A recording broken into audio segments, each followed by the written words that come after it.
အနိုင်ကျင့်လို့ရှိရင်ဘယ်လိုဖြစ်တတ်တယ်လဲဆိုတဲ့ဇာတ်လမ်းလေးတစ်ပုဒ်ကိုသင်ခန်းစာအဖြစ်မှတ်တမ်းတင်ပြီးတော့ကြည့်50ဇာတ်ထဲမှာအနိုင်ကျင့်တဲ့ပုဂ္ဂိုလ်ဟာ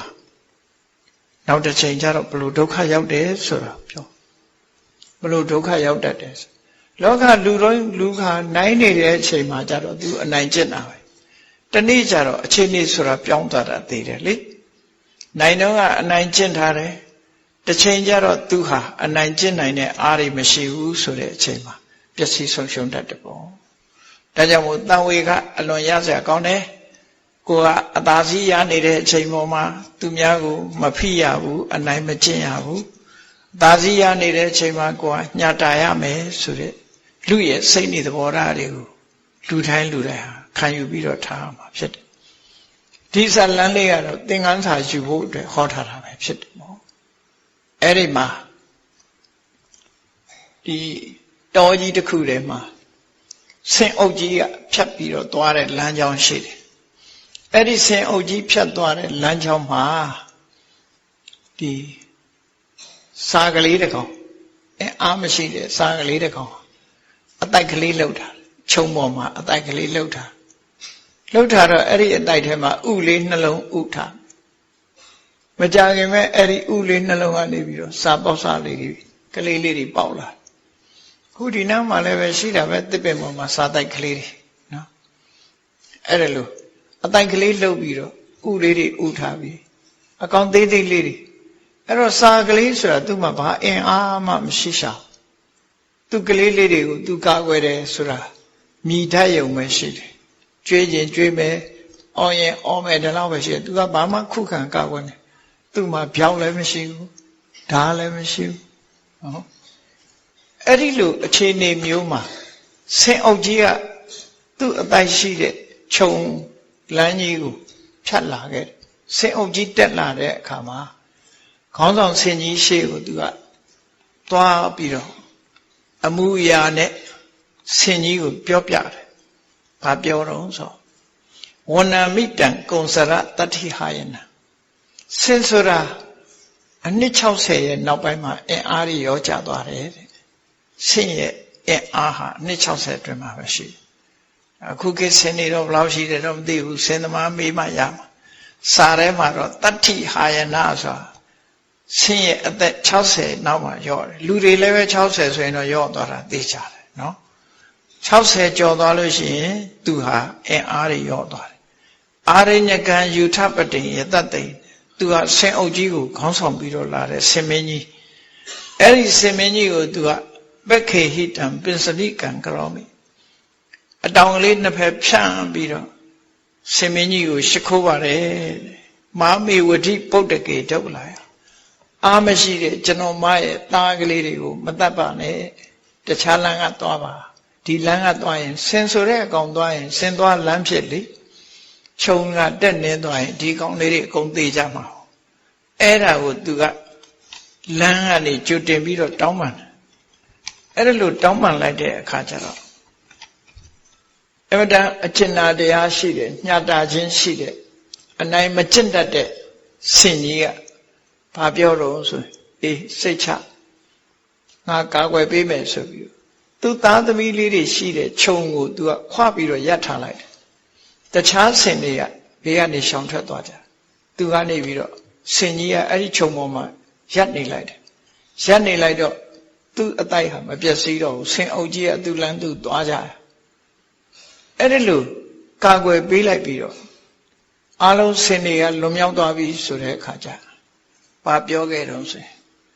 အေးငါတို့နောက်မှာဆင်တကောင်လာလိမ့်မယ်အဲ့ဒီကောင်ကငါပြောတဲ့စကားနားထောင်မှာမဟုတ်ဘူးငါနဲ့လည်းမတည့်ဘူး तू ကတကောင်နဲ့နေတာမင်းအဲ့ဒီကောင်ကိုလည်းသွားပြီးတော့တောင်းပန်လိုက်အောင်တောင်းပန်လိုက်ပါသူ့မင်းပေါ်မှာညှတ်တာဖို့မင်းတောင်းပန်လိုက်ပါလို့ပြောလိုက်တဲ့အခါကျတော့အဲ့ဒီစာကလေးကစာငှက်မလေးကသွားပြီးတော့တကောင်နဲ့နေတဲ့သင်္ကွဲဆင်ကြီးလာပြီးအဲ့ဒီလမ်းကြီးတိုင်းဆိုင်ဒီလမ်းပေါ်ကဖြတ်မှာပဲသူလဲလာတဲ့အခါသူကခုနလိုပဲဝဏ္ဏမိတံကုံစရဧကစာရီတူတဲ့နေတဲ့ဥစင်မင်းကြီးအာရိညကံပပတ္တတာရာနုခောစရ တောအုပ်တောင်ဆောင်တွေပေါ်မှာကျက်စားတဲ့တင်စင်မင်းကြီးကိုပက္ခေဟိတံပိစကံကရောမိအတောင်နေနဲ့အလေးပြုပါတယ်ရှိခိုးပါတယ်ဆလုလုပ်ပါတယ်ပေါ့ပြောတာပေါ့နော်ဆလုလုပ်ပါတယ်မာမေဝတိပုဒ္ဒကာပုဒ္ဒကေဒုက္ခလာယအားမရှိတဲ့ကျွန်တော်မရဲ့သားငယ်ကလေးတွေကိုမသေးပါစေနဲ့မဖြစ်စည်းပါတဲ့နဲ့ပြောလိုက်တယ်အဲ့လိုပြောတဲ့အခါကျတော့အဲ့ဆင်ကြီးကမျက်ထောင်နေကြီးနဲ့ကြည့်ပြီးမင်းဘာပြောတယ်မင်းပြပြောတယ်ဆိုပြီးဝဋိတာမိတေလတုကိကေပုဒ္ဒကာနဲ့ဟေ့ငှက်မမင်းရဲ့သားတွေကအကုန်တတ်ပြစ်မယ်နော်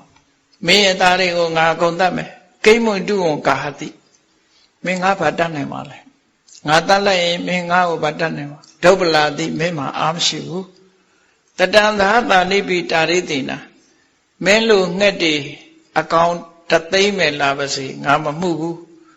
ဝါမေနပါရိနပဖောတယံဟောဒီငါခြေထောင်းနဲ့အကုန်နင်းခြေပြစ်မယ်ဆိုပြီးရဲရဲဆက်ဆက်အနိုင်ကျင့်ပြီးတော့မလောက်ပါနဲ့ဆိုတော့မှအဲ့ဒီခြုံကြီးကိုတခါတည်းနင်းခြေပလိုက်တယ်ခြုံကြီးကိုဆွဲရံပြည့်ရုံနဲ့မကဘူးခြေထောင်းနဲ့အကုန်နင်းခြေလိုက်တော့အဲ့ဒီမှာဟိုငှက်မလေးကဝမ်းနဲ့ပန်းနဲ့တစ်ပင်တစ်ပင်မောကနေကြည့်ကလေးလေးတွေအကုန်သေးကုန်ပြီခြုံကြီးလည်းကြေမွသွားပြီ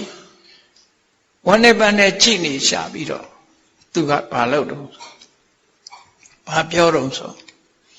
ငှက်ဆိုတော့အန်သားပါတော့ပါလားမပါလားအန်ကျိတ်တယ်ပေါ့လူတွေဆိုအန်ကျိတ်တယ်ပေါ့နော်သူကအဲ့ဒီငှက်ဒေါသဖြစ်ပြီးတော့သူဘာပြောတော့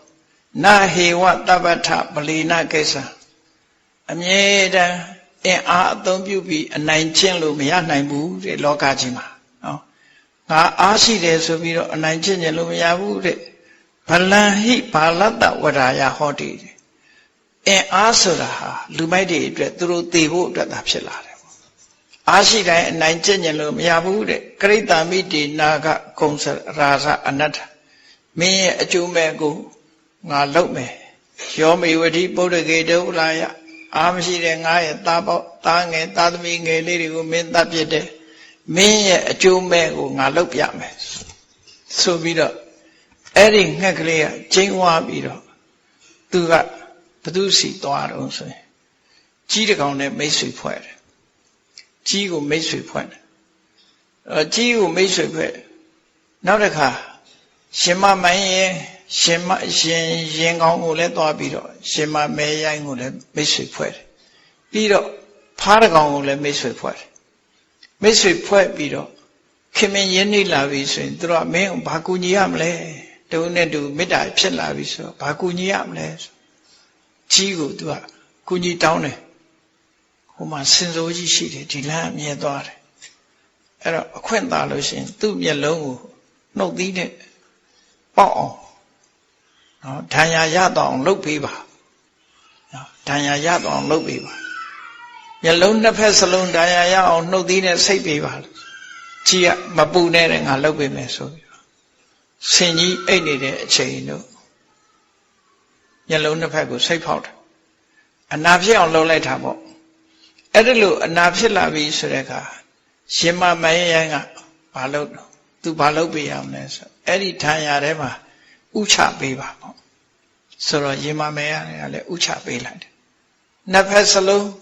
လောက်တွေကထိုးရှင်ကြီးကနောက်ဆုံးမှမျက်လုံးကွယ်သွားတယ်အဲ့ဒီမျက်လုံးကွယ်သွားတဲ့အခါကျတော့သူဟာသူသွားတဲ့လမ်းတဖြည်းဖြည်းအစာရေစာခက်ခဲလာတဲ့အခါကျတော့ရေရှာတယ်ရေရှာဖို့ရေရှိတယ်ဆိုတဲ့နေ့ဟာဖားကအတန်ပေးတာပေါ့တောင်ထိပ်တက်ပြီးတော့ဖားကအတန်ပေးတယ်ဖားတန်ကြားလိုက်တဲ့အခါကျတော့ခါတိုင်းဖားတန်ကြားတဲ့နေရာရေရှိတယ်ဆိုဆင်ကြီးကလိုက်လာဖားတန်ကြားတဲ့စီလိုက်လာတဲ့အခါဖားကပြုတ်ခနဲ့ဆိုအောက်ခြိုက်ထဲခုံချပြီးခြိုက်ထဲကအတန်ပေးပြန်တယ်အဲ့ဒီမှာဟာရေကဒီနားမဟုတ်ဘူးဖားတန်ကဟိုဘက်ကဆိုပြီးအောက်လဲအဆင်းလိုက်ဆင်ကြီးဟာကျွန်းပြန်ကျသွားတယ်တောင်ဆောင်ကနေပြီးတော့ကျွန်းပြန်ကျသွားတယ်နော်အကောင်ပေါက်စားလေး၃ကောင်ကဝိုင်းပြီးတော့ဖန်နေလိုက်တာအားမရှိကြဘူးကြီးကန်းဆိုတာလည်းဘာမှအားရှိတာမဟုတ်ဘူးနော်ဒီစာကလည်းဘာမှအင်အားရှိတာမဟုတ်ဘူး ရှင်မမဲရိုင်းဆိုလည်းဘာမှအားရှိတာမဟုတ်ဘူးဖားကလည်းဘာမှစွမ်းနိုင်တာမဟုတ်ဘူးသို့တော့သူတို့ဟာအကွက်ဆင်ပြီးတော့လှုပ်လိုက်တဲ့အခါဆင်ကြီးဟာဒုက္ခရောက်သွားသူတို့လှုပ်ရတဲ့ဆင်ကြီးဟာတောင်ပေါ်ကနေချွန်းပြန်ကျပြီးတော့သိဆုံးသွားတယ်အဲ့ဒီမှာသူကဆင်ကြီးပေါ်မှာလမ်းလျှောက်ပြီးငါသားငါသမီးတွေကိုတတ်သွားတဲ့ဆင်ကြီးဆိုပြီးတော့ဝမ်းသာအားရသူ့ရဲ့တောကကိုပြန်ပြီးဖြည့်ရှင်းတာပေါ့နော်ရံညှို့ဖွဲ့ပြီးတော့ရံပြန်လောက်တာပေါ့ဒါကြောင့်မို့မြတ်စွာဘုရားကအဆုံးအမကြတော့တတိပေးတယ်သူတို့ပူးပေါင်းပြီးတော့ဆင်ကြီးတကောင်တေအောင်လောလိုက်ကြတယ်ပတ္တဝေရတဝေရိနံရံကိုရံနဲ့ပြန်ပြီးတော့တုံးလိုက်ကြတယ်ဒါပေမဲ့လို့တဲ့ဒီလိုကလေးစားခြေတာမျိုးမလုပ်သင့်ဘူးတတမဟိဝေရံနဂိရထအပိယေနပိကေနစီကိုယ်နဲ့မတည့်တဲ့လူနဲ့ပတ်သက်ပြီးတော့လည်းပဲအဲ့လိုဒုက္ခရောက်အောင်တော့မလုပ်သင့်ဘူးလို့မြတ်စွာဘုရားဆုံးမစကားမိန့်ကြားတယ်ပေါ့ဒီနေရာမှာမြတ်စွာဘုရားကအနိုင်ကျင့်ခြင်းရဲ့အပြစ်အခုလိုနောက်ဆုံးမှာဒုက္ခရောက်တတ်တယ်ပေါ့ဒါကြောင့်အဲ့လိုသူများဒုက္ခရောက်အောင်တော့မလုပ်သင့်ဘူးသို့တော့အနိုင်ကျင့်တာမကောင်းဘူးအနိုင်ကျင့်ခြင်းကြောင့်သူဟာဒီအဖြစ်ဆိုးကိုကြုံရတာဖြစ်တယ်ဝေရဏဂိရထအပိယေနပိကိနစီကိုယ်နဲ့ရန်သူပဲဖြစ်ပါစေဘသူ့ပေါ်မှာကလေးစားခြေတာမျိုးမလုပ်သင့်ဘူးလို့မြတ်စွာဘုရားဒီဇာလန်းကိုဟောကြားပြီးသင်ခန်းစာယူခိုင်းတာပေါ့အဲ့တော့လောကမှာညာတာခြင်းဆိုတာကရုဏာတရားရဲ့သရုပ်ဖြစ်လို့အချင်းချင်းညာတာတဲ့စိတ်ဓာတ်တွေမွေးမေတ္တာကရုဏာတရားတွေကြီးမားအောင်လုပ်ပြီးတူညာတာတဲ့စိတ်ဓာတ်တွေလူတွေရဲ့ဂုဏ်သိက္ခာအနေနဲ့ထိမ့်သိမ်းဆောက်ရှောက်ကြပြီးအနိုင်ကျင့်ခြင်းဆိုတဲ့မကောင်းတဲ့စိတ်ဓာတ်မျိုးတွေကိုကိုယ်တဏ္ဍာမှာမရှိအောင်ဖယ်ရှားကြရမှာဖြစ်ပါတယ်တရားချစ်ခင်သူတော်စင်ပြိဿပေါင်းတို့အနိုင်ကျင့်ခြင်းနဲ့ညာတာခြင်းဆိုတဲ့အရာနှစ်ခုဟာအနိုင်ကျင့်ခြင်းဟာအလွန်မကောင်းတဲ့ဆိုးဝါးတဲ့စိတ်နေသဘောထားဖြစ်ပြီးလောက်ရဖြစ်ပြီးညာတာခြင်းဟာအလွန်ကောင်းမြတ်တဲ့ကရုဏာတရားရဲ့တရုပ်ပဲဖြစ်တယ်ဒါကြောင့်တို့တွေဟာအနိုင်ကျင့်ခြင်းဆိုတာဘယ်ခါမှမလုပ်ဖဲညာတာခြင်းဆိုတဲ့သဘောတရားငါတို့တဏ္ဍာမှာမေတ္တာအခြေခံပြီးတော့ယင်တဲ့နှလုံးထဲကဒီအနိုင်ကျင့်ခြင်းကိုဖြစ်ပေါ်စေနိုင်တဲ့ဒေါသတရားကိုရှင်းပြကြမှဖြစ်မယ်လို့ကိုယ်စီမှတ်သားပြီးမြတ်ဗုဒ္ဓရဲ့အဆုံးအမတိုင်းလိုက်နာကျင့်သုံးနိုင်ကြပါစေကုန်သတည်း